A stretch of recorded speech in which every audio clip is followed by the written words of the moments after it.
standing before the fire. The days that followed were some of the most challenging Nathan had ever faced. Though the challenges had nothing to do with the usual currency of his life, mergers, acquisitions, or boardroom negotiations. Instead, they came in the form of flashing cameras outside his building, relentless reporters hounding him for a statement, and articles dissecting every possible motive for his decision to take Maya into his home. Yet strangely, Nathan did not feel overwhelmed. He had endured hostile takeovers and market collapses. He knew how to stand firm when pressure mounted. What was different this time was that he no longer fought for himself alone. Every decision he made now carried Maya's name at its heart, and that knowledge gave him a strength that numbers and profits never had. Still, protecting her from the noise was no simple task. The world was hungry for stories, and Maya had become one, whether she wanted it or not. Every detail of her life, her background, her story of the flood, her sudden connection to one of the most powerful men in the country, was torn apart, debated, and speculated upon. Some voices defended her, outraged that society had failed a child so deeply. Others called her a liar, a prop in a billionaire's play for sympathy. It was a cruelty Nathan had anticipated but had hoped to shield her from. And the first time she saw herself on a headline again, he felt the fragility of her trust tremble. She came to him one evening, her small frame tense, her eyes wide with a mixture of fear and anger. "Why do they hate me?" she demanded, her voice sharper than he had ever heard it. "I didn't do anything. I just wanted food. I didn't ask to be on their TVs. I didn't ask to be in their newspapers." She clenched her fists tightly, her entire body shaking with the weight of emotions she had carried silently for too long. Nathan knelt so his eyes met hers, his tone gentle but unwavering. "They don't hate you, Maya. They hate what you remind them of. You remind them that there are children starving in a city full of banquets. You remind them that even with all their rules and their wealth, they have failed to protect the most innocent. People don't like to be reminded of their failures, so they attack instead." Her lip quivered as she whispered, "But it hurts." Nathan drew her into his arms, holding her tightly. "I know it does, and I can't promise the world will be kind. But I can promise you this: I will never stop fighting for you. You are not alone anymore. Let them throw fire if they want. I will stand in front of it." Those words seemed to settle her, and though her shoulders remained tense, she nodded and allowed herself to rest against him. Nathan realized in that moment that his role had changed forever. He was no longer merely a benefactor offering temporary aid. He was her shield, her voice, her family. The very next morning, that promise was put to the test. A summons arrived, the first of what Nathan knew would be many. Social services, pressured by the public uproar, had demanded a formal hearing to determine whether Maya could remain in his custody. The letter was cold, clinical, written in the detached language of bureaucracy, but its meaning was clear. His decision to keep Maya would no longer be his alone. The system would weigh in, and the system rarely showed mercy to men who defied its order. Kara was the first to voice what he already knew. "They're going to try to take her away, Nathan," she said bluntly, spreading the paperwork across his desk. "They'll argue that you're unfit as a guardian because you took her in without authorization, that she needs to be placed in state care until her situation is reviewed. They'll say you acted recklessly, even if your intentions were good. If we don't prepare, you could lose her." Nathan clenched his jaw, his eyes narrowing as he scanned the documents. "I won't lose her," he said quietly, though his voice carried an edge of steel. "Whatever it takes, I'll fight. No courtroom, no headline. No bureaucrat is going to tell me that a child belongs on the street instead of in a home." The day of the hearing arrived with a gravity that felt heavier than any business negotiation Nathan had ever faced. He walked into the courthouse with Maya's small hand gripping his, her eyes darting nervously at the crowd of reporters clamoring outside. He bent low and whispered, "Just keep your eyes on me. You don't need to be afraid." She nodded, squeezing his hand tighter.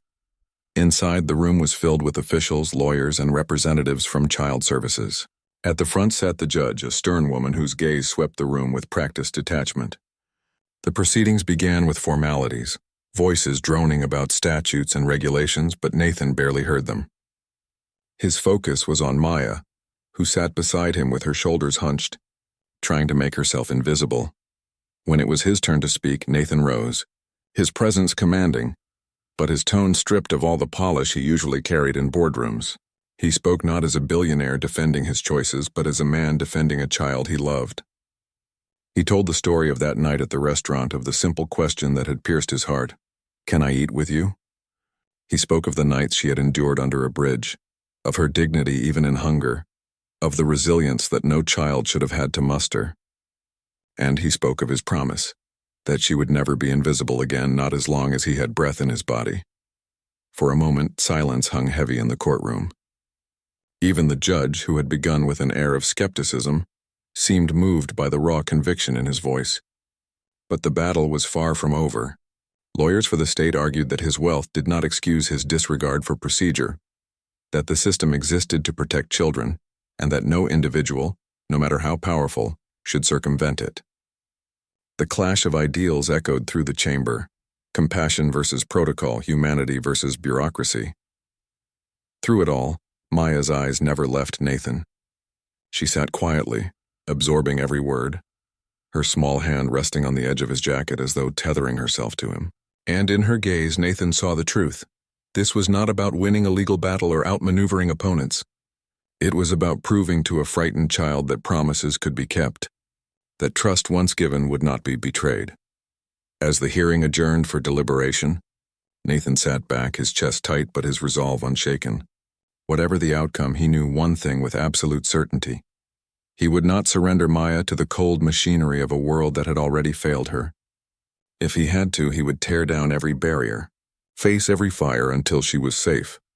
And as he looked at her small figure beside him, eyes wide but filled with trust, he realized that in protecting her, he had found something he had never known he was missing: the courage to live not for himself but for someone else. The restaurant seemed to shrink as the moment stretched on, though the chandeliers still blazed and the low music continued to float lazily through the air. Every guest had gone silent, forks hovering, wine glasses resting untouched, as though they were watching a play unfold and waiting to see how the next scene would resolve itself. For Nathan Cole, however, there was no audience.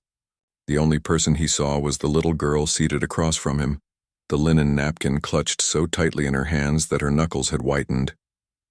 He had spent decades making decisions worth billions in minutes, investing in startups that changed industries, navigating crises that could have ruined reputations. Yet never once had he felt a decision matter as much as this one did.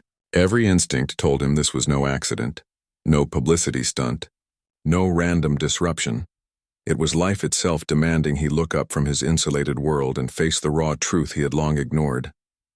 Maya's eyes darted nervously around the room, watching the servers shuffle awkwardly and the guests stare with poorly hidden disdain. She seemed ready to leap up at the slightest reprimand, conditioned already by the world to know she didn't belong in such spaces. Nathan leaned forward, resting his elbows on the table, lowering his voice as if to create a cocoon around the two of them.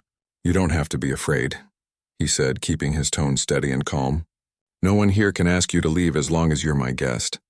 Her lips parted slightly, as though the concept itself was foreign to her, that she could belong, even temporarily, simply because someone with authority said she did. She looked down at the bread again, hesitated, then finally reached for a small piece, breaking it apart delicately before taking a bite. She chewed slowly, savoring it as if each crumb mattered. Nathan's chest tightened at the sight. It wasn't just hunger that moved her. It was the reverence she carried toward food, toward safety, toward being seen. He thought of the way he and his colleagues often left half their plates untouched at dinners like these, chatting distractedly about profits, acquisitions, and new tech rollouts, while plates of perfectly seared fish and truffle risotto were swept away, barely tasted. He realized with a pang of shame how blind he had been to the value of what was wasted every day in his world. The waiter returned then, tray balanced in his hands, carrying steaming bowls and carefully plated dishes. He set them down with obvious reluctance, but Nathan didn't miss the way his eyes softened when Maya's face lit up at the sight of a hot meal. "Thank you," Nathan said firmly, dismissing the waiter before he could protest. Maya reached out cautiously, her small hands trembling as she lifted the spoon. She blew gently on the soup, then took a sip, closing her eyes for a moment as though the warmth itself was a balm against all she had endured. "Since July," she murmured after a few mouthfuls. Nathan tilted his head, puzzled. "What do you mean?" "That's when I lost them." Mama, Daddy, the flood. Her spoon wavered slightly, but she continued, voice soft and matter-of-fact, as though she had rehearsed the story in her head too many times to let the pain interrupt it. We lived by the river. The water came fast. Daddy tried to hold me up, but the water was too strong. I woke up on the shore alone. She swallowed hard. After that, I went to the bridge. It's dry there most nights. Sometimes it's loud, but I don't mind. It's better than being where people chase you away. Nathan's heart broke quietly inside him. He had read reports, watched footage of natural disasters, even signed checks to disaster relief organizations that handled evacuations and rebuilding. Yet hearing it here, across a dinner table from a child with a trembling spoon, stripped away all the distance and abstraction. This wasn't a statistic in a report or a line item in a charitable foundation's annual budget. This was flesh and blood, resilience and dignity, sitting right in front of him.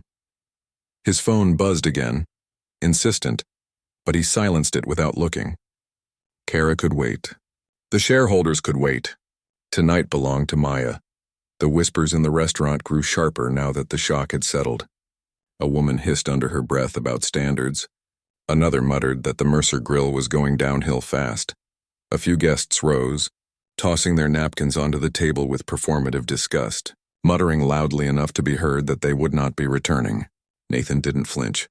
He had weathered boardroom battles, lawsuits, and press attacks. None of those had ever carried the weight of a little girl's request for a seat at the table. "You've been alone since July?" he asked gently, forcing himself to meet her eyes even though the answer already hurt. She nodded. "Some nights I see other kids, but they don't stay. They find other places or adults take them away. I just stay quiet so nobody notices me. Quiet means safe." The simplicity of her logic twisted inside him like a knife. For him, safety had always been guaranteed: bodyguards, locked gates, private jets. For her, safety was invisibility. "Maya," he said after a pause, "would you let me help you?" Her spoon froze midway to her lips. She stared at him with suspicion flickering across her features, as though kindness was always followed by a cost. "Help me how?" "Food, a place to stay, clothes, school if you'd like. Whatever you need." Her eyes narrowed. "Why?" The question hung heavy between them, far more mature than her years. Nathan exhaled slowly, realizing she deserved nothing less than complete honesty. "Because no child should have to live the way you are living. And because when you asked me if you could eat with me, I realized how much of my life has been spent feeding everything except the things that really matter." Maya's gaze softened slightly, though doubt still lingered. She turned back to her plate, nibbling slowly, processing his words. Nathan didn't press further. He knew trust could not be built in one evening, not for someone who had already lost everything she loved. He only knew he couldn't let her walk back to that bridge. Not tonight. Not ever again if he had anything to say about it. As she ate, Nathan found himself studying her more closely. She had a way of sitting upright, careful not to spill, folding her napkin neatly after each bite. It was as though someone at some point in her short life had taught her dignity, and she clung to it fiercely even when the world tried to strip it away. The realization made him ache. He saw in her not only resilience but also possibility, the kind of possibility that could change lives if only someone believed in it. By the time her plate was nearly empty, the tension in the room had shifted. Some guests still looked appalled, but others glanced with curiosity, even faint admiration.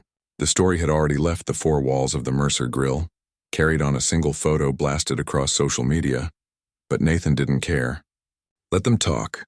Let them speculate. He knew what was real.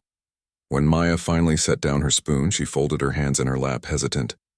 "Thank you," she whispered. The words were soft, but in them Nathan heard the echo of every unheard plea from children like her across the world. He reached across the table and covered her tiny hands with his much larger ones. "You never have to thank me for eating. You deserve it." Outside, sirens wailed faintly in the distance. Inside, the chandeliers sparkled as if unaware that something extraordinary had just occurred at a corner table. A billionaire had been reminded of his humanity, and a child who had been invisible was finally seen. That night would become the first page of a story neither of them expected, one that would test Nathan's convictions and stretch Maya's courage.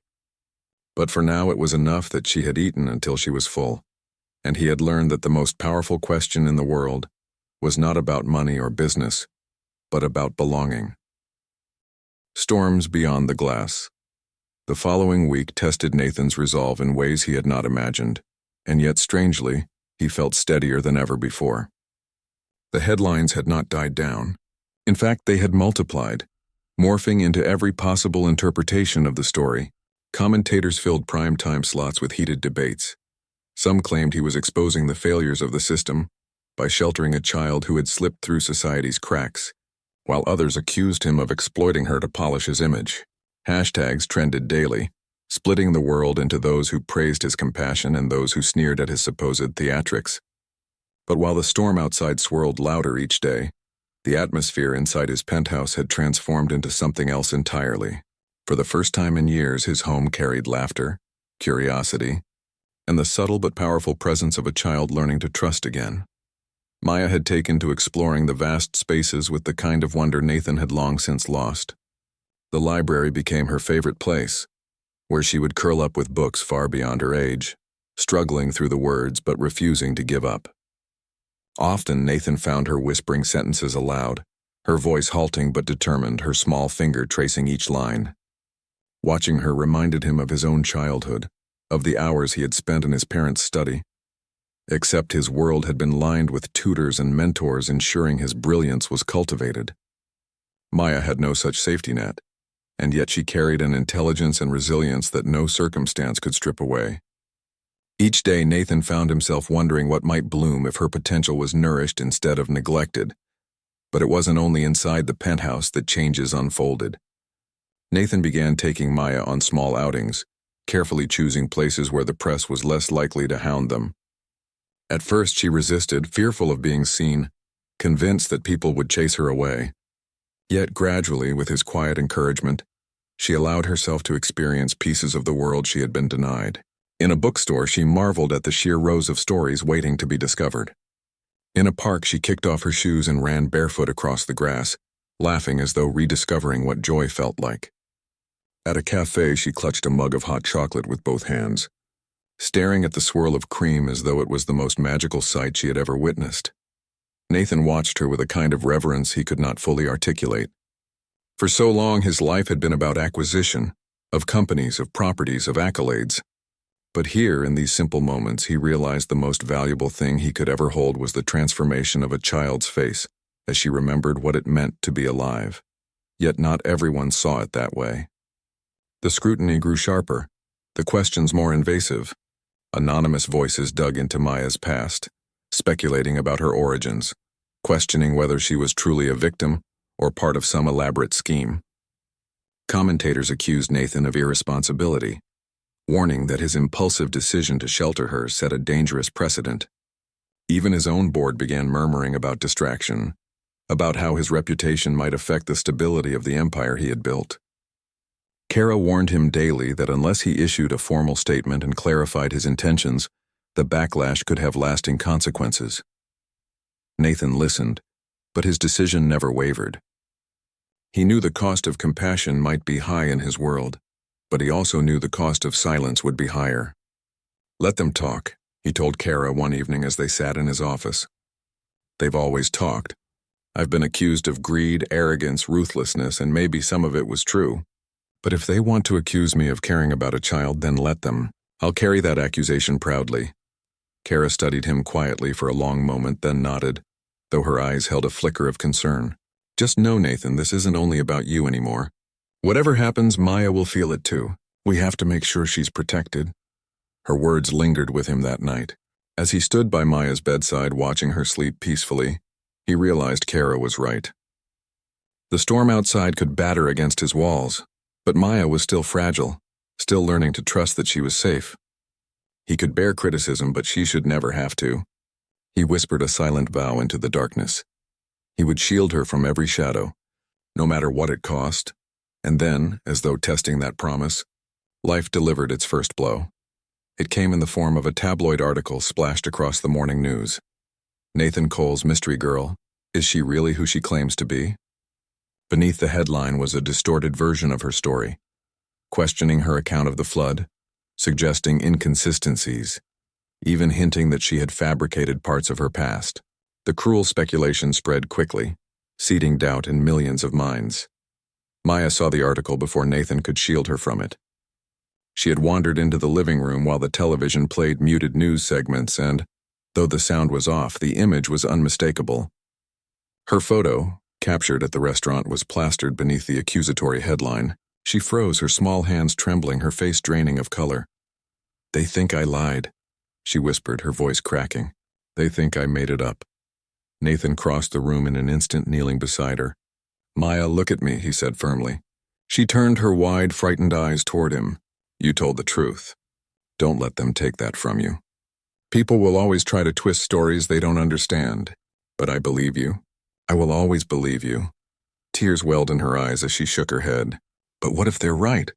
What if nobody ever believes me again?" Nathan pulled her into his arms, holding her tightly.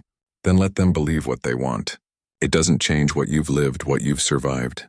And as long as I'm here, you will never stand alone." She buried her face in his chest, sobbing quietly. And in that moment, Nathan felt the full gravity of his promise. Protecting her would mean more than offering shelter and food. It would mean standing against a world eager to dismiss, distort, and destroy. It would mean becoming not only her guardian, but her shield. As the city lights flickered beyond the glass walls of the penthouse, Nathan understood that the storm was only beginning. But unlike before, when storms had meant market crashes or business scandals, this one felt personal, human, sacred, and for the first time in his life he welcomed the fight. Not for his empire, not for his legacy, but for a little girl whose quiet question had shattered his world and rebuilt it anew. A promise at midnight, the ride back to Nathan's penthouse was unlike any drive he had ever taken. Usually the backseat of his chauffeured car was a place of silence, where he caught up on emails, scanned financial reports, or prepared statements for press conferences. Tonight, however, his laptop remained closed on the leather seat beside him, and his phone lay face down, buzzing incessantly with calls he had no intention of answering. His focus was solely on the little figure curled cautiously at the far end of the seat. Maya sat with her knees drawn close to her chest, staring out of the tinted window as the lights of the city whipped past. From the way her small body tensed every time the car changed lanes or the driver accelerated, Nathan realized she had likely never been in a vehicle like this before. To her, the plush seats and quiet hum of the engine were as alien as the chandeliers of the Mercer grill had been. Nathan resisted the urge to bombard her with questions. He knew enough from his business negotiations to understand that silence could often do more than words. For now, she needed space, the quiet assurance that he wasn't going to send her back into the cold once the night ended. His eyes softened as he noticed her small hand pressed against the window, fingertips brushing the glass as though she was reminding herself that this wasn't a dream. "You don't have to worry," he said eventually, his voice low but warm. "You're safe here, Maya. No one can make you leave." She turned her head slowly, studying him as though testing the truth of his words. In her eyes lingered doubt, suspicion born from too many broken promises. Yet behind it, Nathan thought he glimpsed the faintest spark of longing, the desire to believe, to trust, to hope. She gave the smallest nod before returning her gaze to the city lights. When the car pulled into the underground garage of his residence, Maya's lips parted in quiet awe. The building rose like a fortress of glass and steel above the city, its lobby adorned with art that most people only ever saw in magazines. Yet Nathan saw it now through her eyes, not as a triumph of wealth, but as an overwhelming display of extravagance compared to the life she had just left behind under a highway bridge. As they stepped into the private elevator, Maya pressed closer to him, unsure of the moving walls of polished steel and mirrors. Nathan simply rested a steadying hand on her shoulder, guiding her gently without pushing. The penthouse greeted them with silence broken only by the faint hum of climate control. Floor-to-ceiling windows stretched across the living room, revealing a panoramic view of the city glittering below like a sea of stars. To Nathan, it had always been a lonely view, a reminder of how small even the tallest towers could feel when one was isolated. To Maya, it seemed like a glimpse into another world, her wide eyes reflecting the glow of the skyline as though she had never seen the city from above before. "Do you live here all by yourself?" she asked hesitantly, her voice echoing slightly in the vastness of the room. "Yes," Nathan admitted, and for the first time he heard the emptiness of that answer. "Just me." She walked slowly across the polished floors, her bare feet making no sound.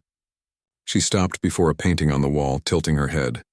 It was an abstract piece, all sharp edges and bold colors, commissioned by a famous artist at a price Nathan couldn't even remember. Maya squinted at it, then turned to him with a puzzled expression.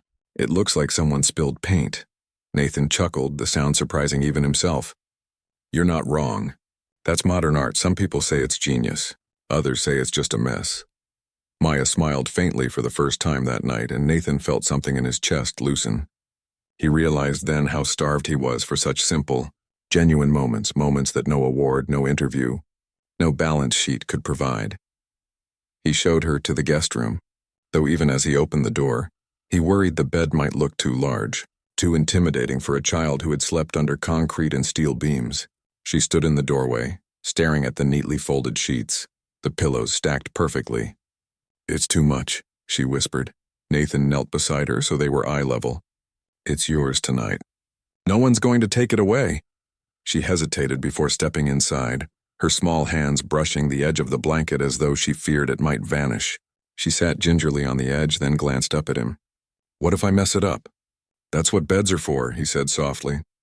"To be used. To keep you warm. To let you rest." She nodded slowly, though her posture remained tense. Nathan stepped back, giving her space. "If you need anything, I'll be down the hall. You can knock any time. I mean it." He expected her to remain silent, to curl into herself as she had in the car.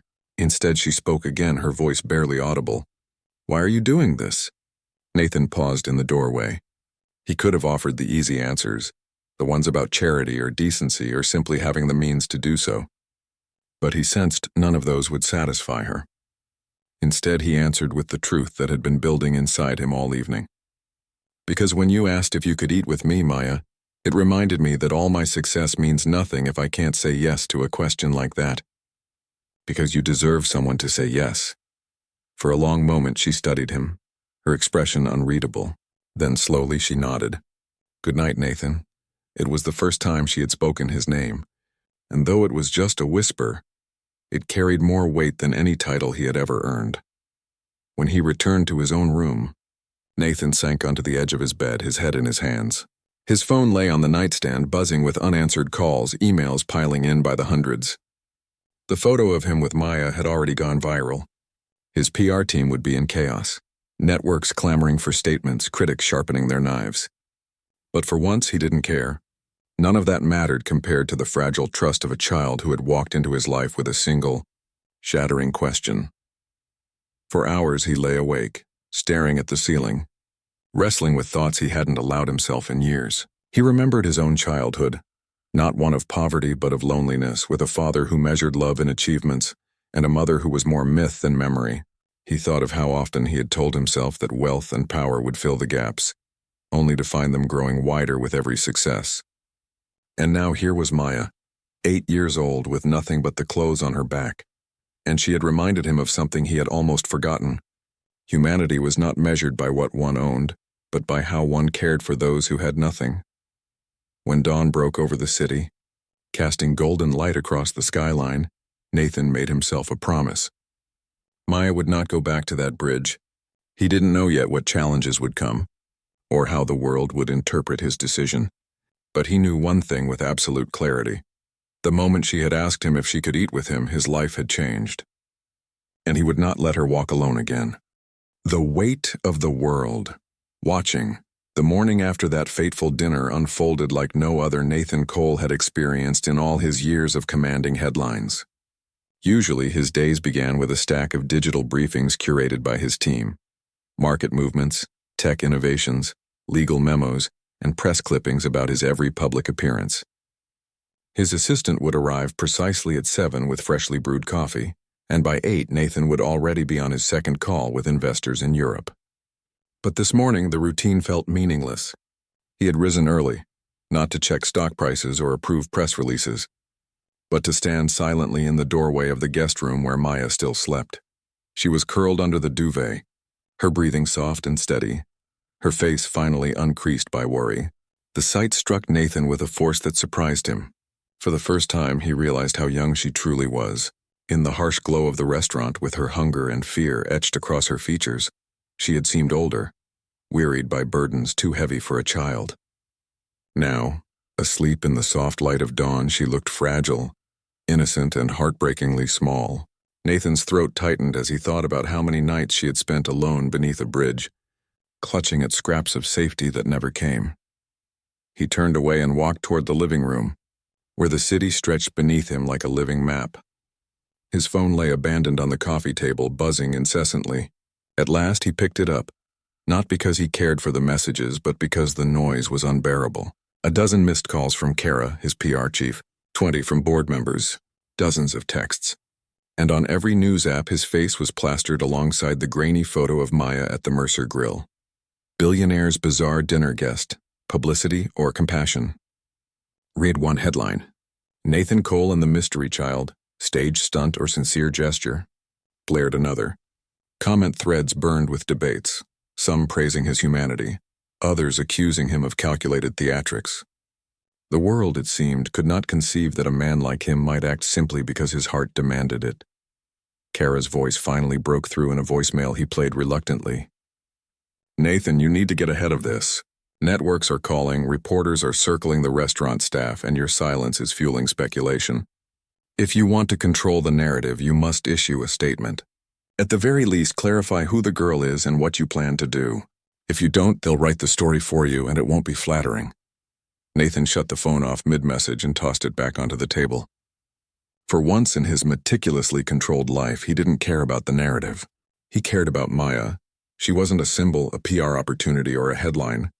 She was a child who had lost everything, and he refused to let the machinery of the media reduce her to anything less than human.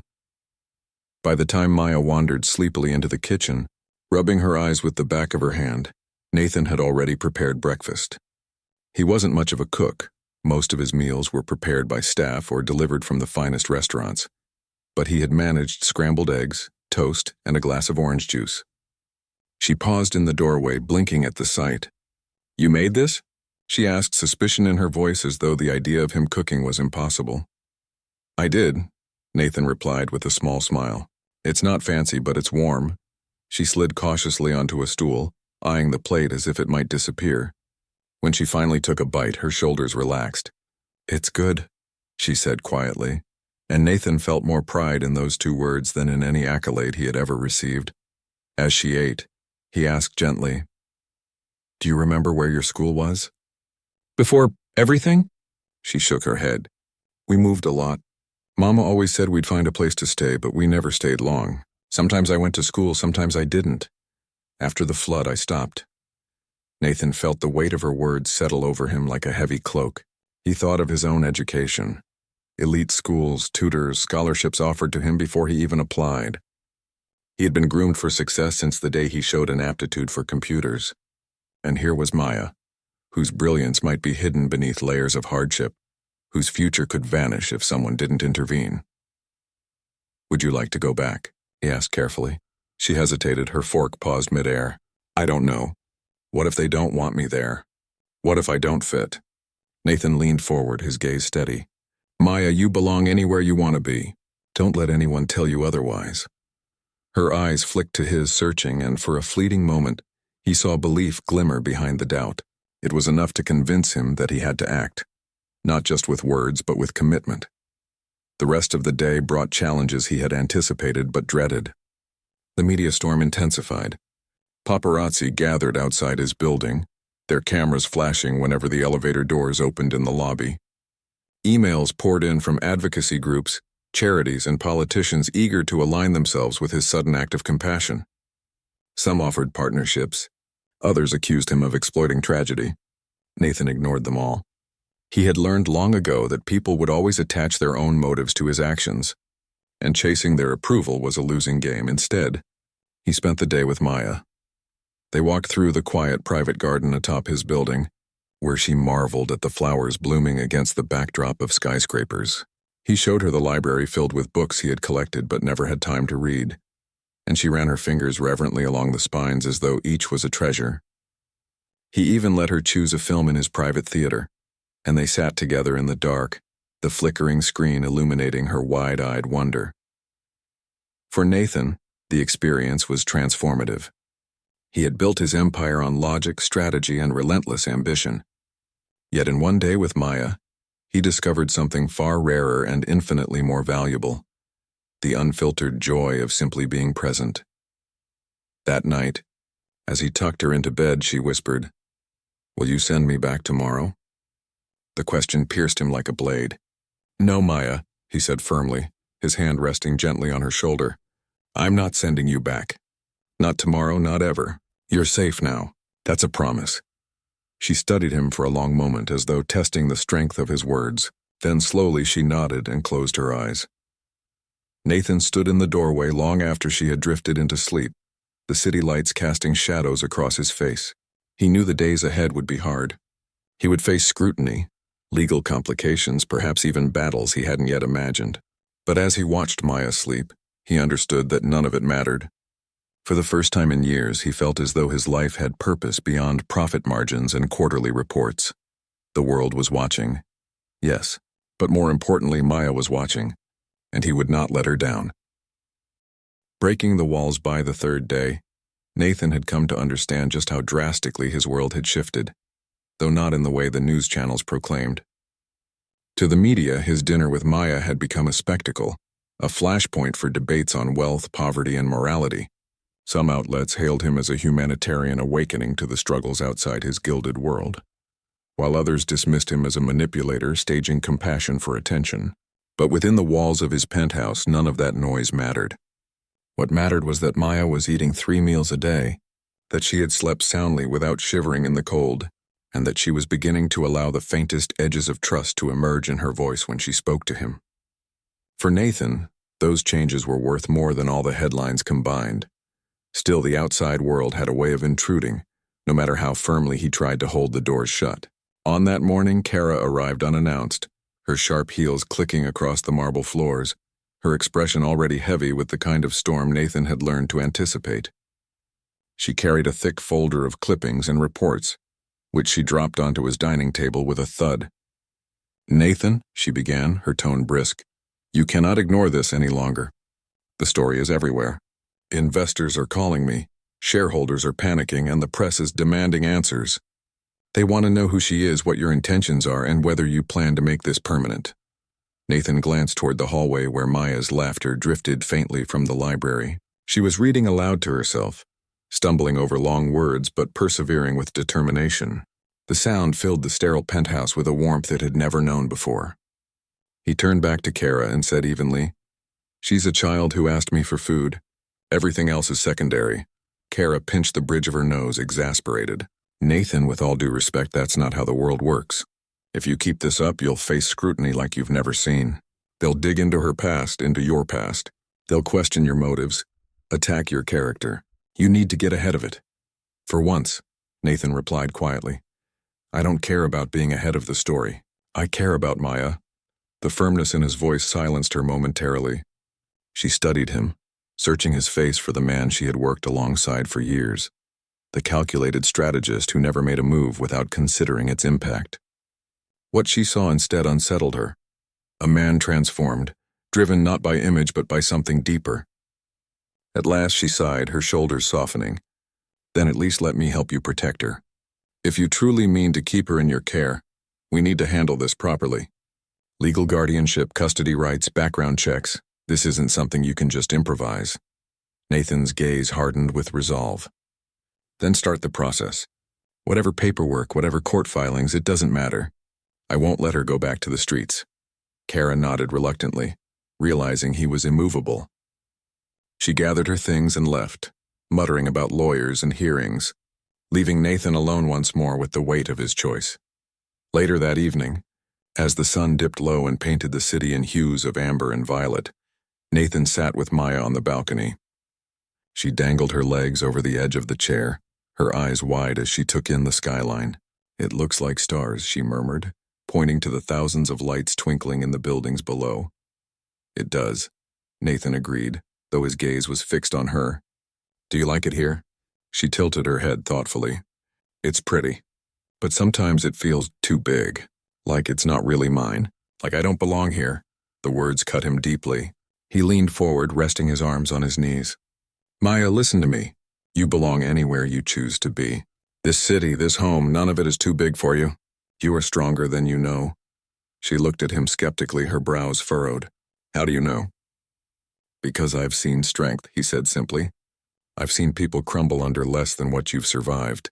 And you're still here, still fighting. That makes you braver than anyone I've ever met. For the first time, she smiled. Not the hesitant, cautious smile she had given before, but one that reached her eyes, lighting them up with a spark he had not seen until now.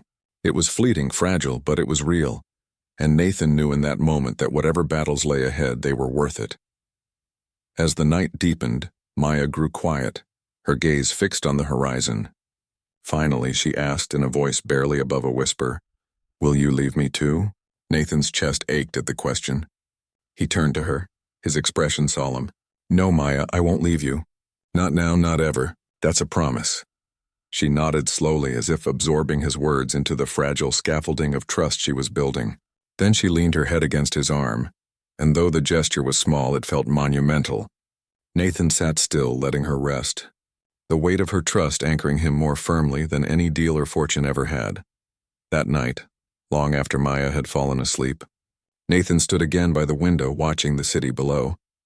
The world would continue to speculate, to judge, to dissect his every move. But for the first time in years, he felt no need to prove himself to anyone. The only thing that mattered was the promise he had made and the girl sleeping safely in the room down the hall. And as he gazed out into the night, Nathan realized something profound. The walls he had built around his life, the walls of wealth, power, and isolation, were beginning to crumble. In their place was something infinitely stronger, something he had spent his whole life unknowingly searching for: connection, purpose, and the simple, unshakable truth that love, freely given, could rebuild even the most broken hearts. The question that broke the silence. The restaurant shimmered with chandeliers, 100 lights glinting like scattered diamonds across polished wine glasses and silver cutlery. Conversations floated in a low hum, business deals sealed with firm handshakes, laughter rising from tables where fortunes were so common they no longer astonished anyone. It was the kind of place where people pretended the world outside didn't exist, where the scent of truffle butter and seared filet mignon drowned out the faint cries of city streets. At a corner table, Nathan Cole sat alone. The billionaire tech magnate was not a man easily overlooked. Tall, broad-shouldered, his face marked by years of determination and the kind of weariness that comes from building an empire. Yet tonight he was invisible to the crowd. His fork idly nudged a piece of salmon he hadn't touched, his mind elsewhere. Nathan wasn't hungry. He rarely was anymore, at least not for food. His hunger was for something else, though he couldn't quite name it. Maybe peace, maybe meaning. The headlines loved him. The genius who built Coltech, America's youngest billionaire philanthropist from garage to global. But the articles never mentioned the sleepless nights, the meetings that drained him, or the empty echo in his penthouse when the door clicked shut. His eyes drifted to the entrance, where the maitre d' bowed stiffly to a pair of senators. Flashbulbs from a gossip columnist's camera popped. Nathan sighed. Even here, surrounded by wealth and power, he felt like an imposter playing at life. That's when it happened. A voice, small, raw, and trembling, cut through the soft jazz and murmured conversations. "Can I eat with you?" Nathan blinked, unsure if he had imagined it. Slowly he looked up. Before him stood a little girl. She was barefoot. Her dress, if one could call it that, was a faded scrap of fabric, edges frayed and clinging desperately to her bony shoulders. Her dark skin was streaked with dirt, her hair knotted and tangled like it hadn't seen a comb in months. But it wasn't her appearance that struck Nathan. It was her eyes. They were wide, tired, and heavy with a weight no child should carry. Yet within them flickered something fragile. Hope, desperate and almost extinguished, but there. "I'm hungry," she whispered. "Please." The restaurant froze. A fork clattered to the floor. Heads turned. Across the room, a businessman scoffed. "There's a vagrant in here. Someone call the cops." "I already did," another man muttered, lifting his phone smugly. "This is a private establishment. Ridiculous." The Mercer Grill prided itself on exclusivity. No child like her had ever set foot inside its velvet-curtained doors unless she was wiping tables after hours. Yet here she was, shattering the illusion of perfection with a single trembling request. Nathan's chest tightened. He pushed his chair back and rose slowly, scanning the room. Faces stared at him, some curious, most disgusted. He turned back to the girl. "What's your name?" he asked gently. She blinked as though startled anyone cared to ask. "Maya." Nathan nodded once, then pulled out the chair opposite his. "Sit down, Maya." Gasps rippled across the room. The metrida rushed forward, face pale. "Sir, you can't—" "She's my guest," Nathan interrupted, voice steady but firm. Maya hesitated, her thin fingers clutching the edge of the tablecloth. Slowly, cautiously, she climbed onto the chair. Her legs dangled above the floor, too short to reach. She sat perfectly still, as though afraid the slightest movement would make him change his mind. The double doors banged open. 2 police officers strode in, eyes scanning the room. One pointed. "We got a report of a trespasser." "She's not trespassing," Nathan said, his tone calm but unyielding. "She's with me," the officer frowned. "Sir, is this your daughter?" "No," Nathan replied. "But she's under my protection for now." He reached into his jacket and withdrew a slim leather card holder. "Cole, Nathan, I believe you'll find I've donated generously to your precinct these past 2 years. Kindly allow us a moment." The officers exchanged glances. After a pause, they nodded reluctantly. "We'll wait outside, sir." As they turned to leave, the quiet click of a camera shutter echoed. In the corner, a young blogger smirked at his phone. Within seconds, he had posted famous billionaire Nathan Cole dines with homeless child at Mercer Grill. Publicity stunt or heart of gold? The photo spread across social media in minutes. But Nathan ignored it. His attention was on Maya, who clutched the napkin like it was spun silk. She stared at the bread basket but didn't reach for it. "It's okay," Nathan said softly. "You're safe here." Her eyes flicked up. "You really don't want me to leave?" "I invited you, didn't I?" Her shoulders loosened slightly. Nathan signaled the waiter, who hovered nervously. "Bring her anything she wants." The waiter's jaw worked, but he scribbled and vanished. Nathan leaned forward. "Maya, where are your parents?" She looked down at her lap. "Gone, there was a flood. Mama couldn't swim. Daddy tried to hold me above the water, but—" Her voice cracked. "Now I sleep under the highway bridge, near the canal." For a moment, Nathan couldn't speak. His throat closed. All the polished dinners, contracts, and awards felt meaningless. His phone buzzed. Kara, his PR chief. He declined the call. Across the room, whispers sharpened. "He's ruining this place." "Is this performance art?" Nathan ignored them. "Try the salmon," he urged Maya when her plate arrived. "It's good with the potatoes." She hesitated, then took a cautious bite. Her eyes widened. "That's real fish." "The realest," Nathan chuckled. She ate slowly, carefully, her manners precise despite her hunger. It wasn't just food she carried. It was dignity. Nathan watched her, each bite stitching something raw inside him. "No one should have to ask for the right to eat," he said aloud, his voice steady enough for the entire restaurant to hear. And though the world outside spun with headlines and buzzing phones, inside that corner table something profound had begun.